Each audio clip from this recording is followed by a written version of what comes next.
Those 3 touchdowns has got him in the lead. And the lead is up to 14.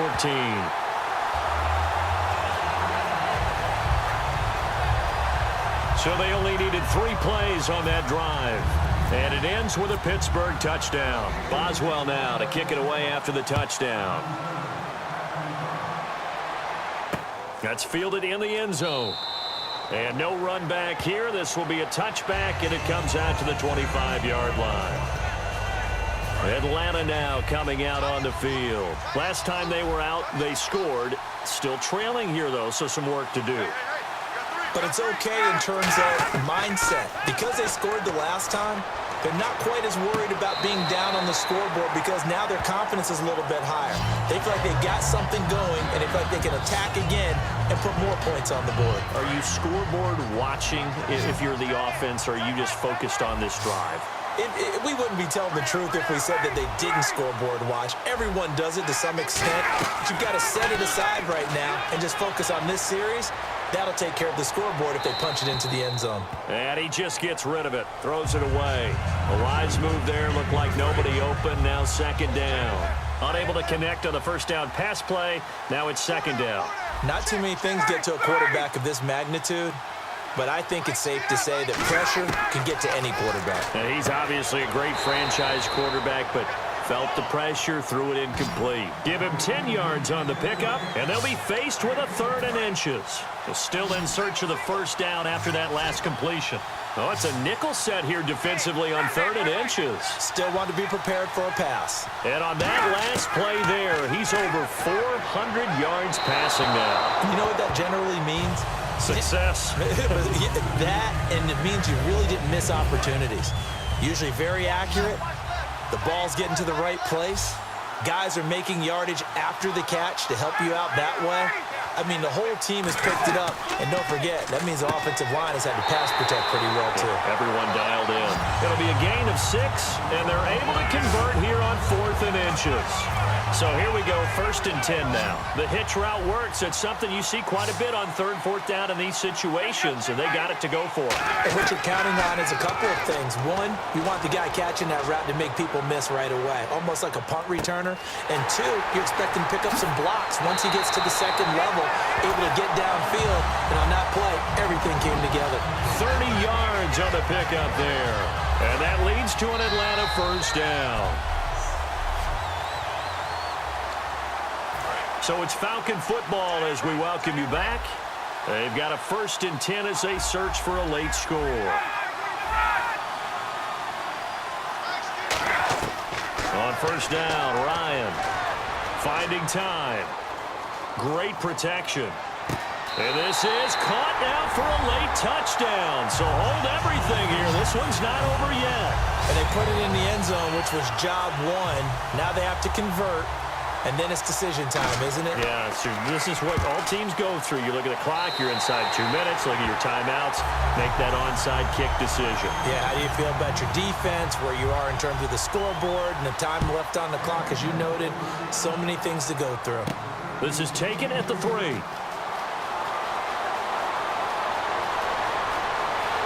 There he goes, right side. Past the 20. And into the end zone. Touchdown, Pittsburgh. Fitzgerald Toussaint, 96 yards. And the Steelers are going to add on to their lead. And that right there, Mr. Davis, was kickoff return number 11 in Super Bowl history. And it's such a game changer usually. I think about Jacoby Jones when he did it with the Baltimore Ravens and how that really flipped things in the game and really gave them a jolt and an extra spark. Yeah, that was Super Bowl 47. It also happened in Super Bowl 48. Percy Harvin, Seattle versus Denver.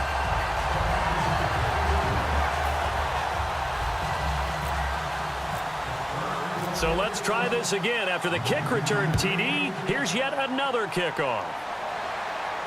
That'll be taken in the end zone. And he won't return this one. He'll go down to a knee, and they'll start at the 25.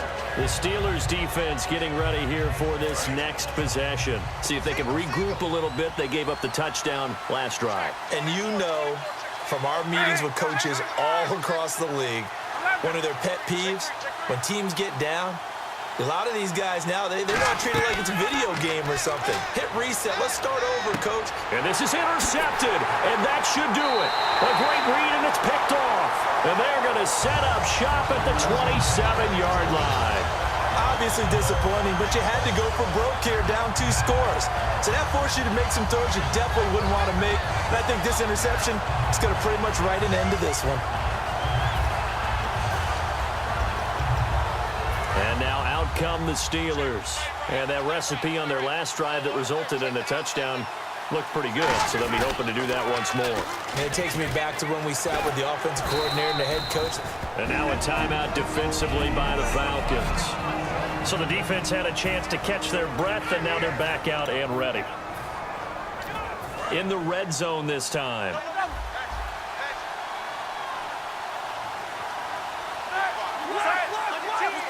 They come out here in the eye. Green, the tight end, in motion. Back to the ground, this time with Bell. And he'll be out of bounds, taking it just shy of the 10 at the 11 or the 12. It goes as a gain of 8 that moves the chains. Offense comes to the line now, 1st and 10. Inside the red zone, and that means don't come away from there with anything less than 3 points, but everyone's thinking about 6. And the Falcons going to use another timeout.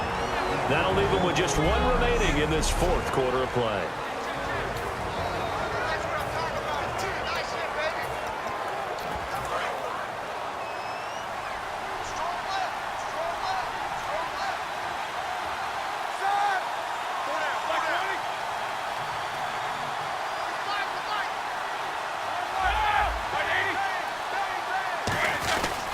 This is Toussaint. Trying to find a lane, but instead he'll get back to the line of scrimmage and no more. Now hang on here. Timeout called by the defense. It'll be their 3rd and final timeout, so as they talk things over, we'll step aside.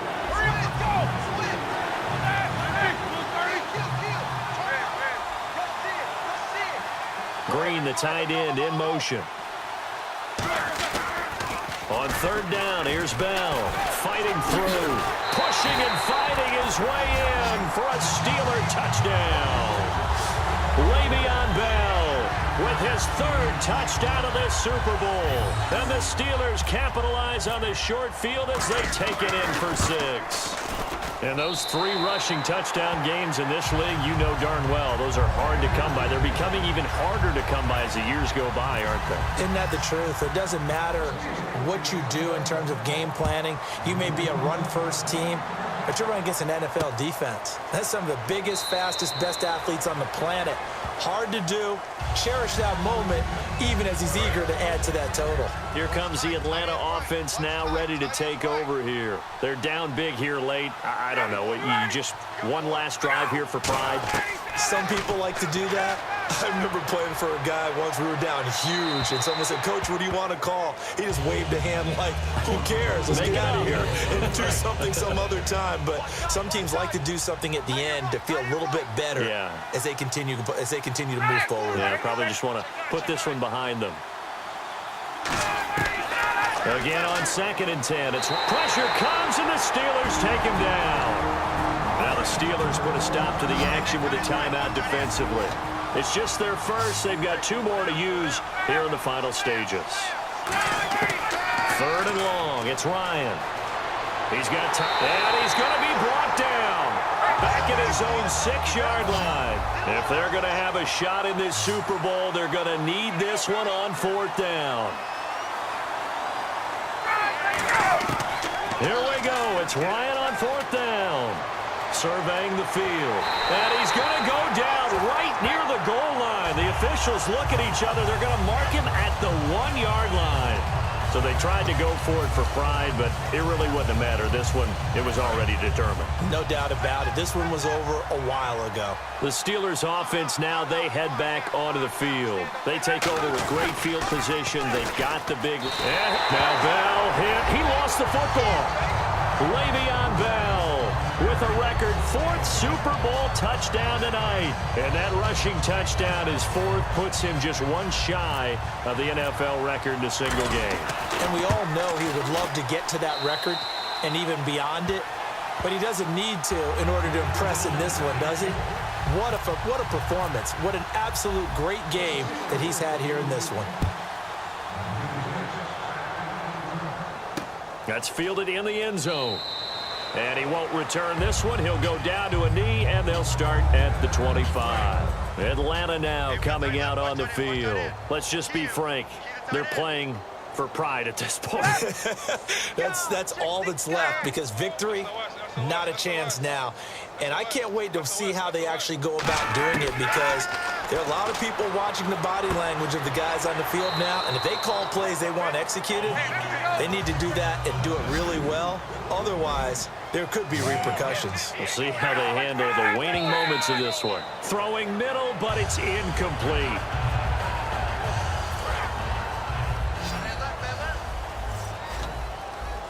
Third and 5, so they bring in an extra defensive back. Expecting pass.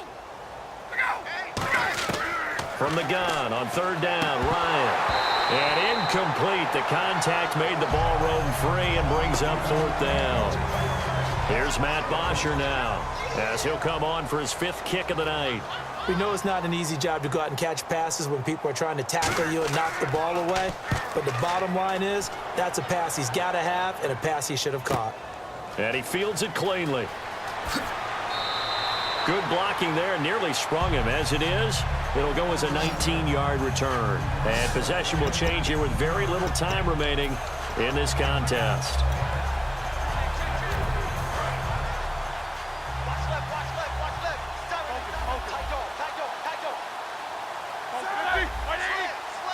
They come out here in the eye. Green, the tight end, in motion. Now they'll try to sweep with Bell. And an alley to run. And he'll be out of bounds up past the 45. And a nice carry there of 15 yards. Well, I'd say that run's pretty emblematic of what we've seen all day long. No matter what they've done on offense, this offensive line has controlled the line of scrimmage, given them time to throw it, run it, do whatever they wanted. That's why their points up on the board. And right now, the psyche of the offense, we're in control. And at the 7-yard line, the catch is made. Now whistles come in. We're going to get a timeout here by the offense.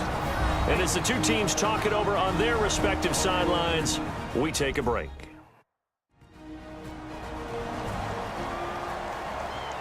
So the offense takes the timeout, and they are back out and ready to rock.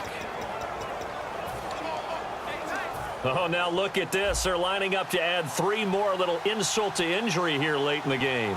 From the left hash, should be a fairly easy one here. And the kick is good. So you wonder how this one might be remembered the next time these two teams meet. But until then, this game's over. The Pittsburgh Steelers have won the Super Bowl, and the Lombardi Trophy is going back to the Steel City. For the victors getting to hoist that Lombardi Trophy, you know, we've talked to guys that have done it, and they say there's no better feeling in sports. I don't know how there can be. The journey to get to this game is incredible. And then to finally break through and win it when all eyes are on this game alone because there's nothing else going on, that's just got to be absolutely amazing. The task, incredible. But the accomplishment, forever.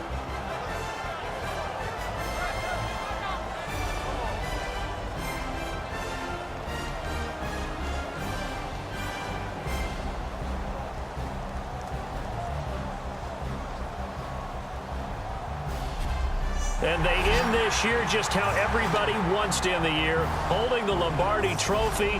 What a season for them. What a ride it's been for us as well.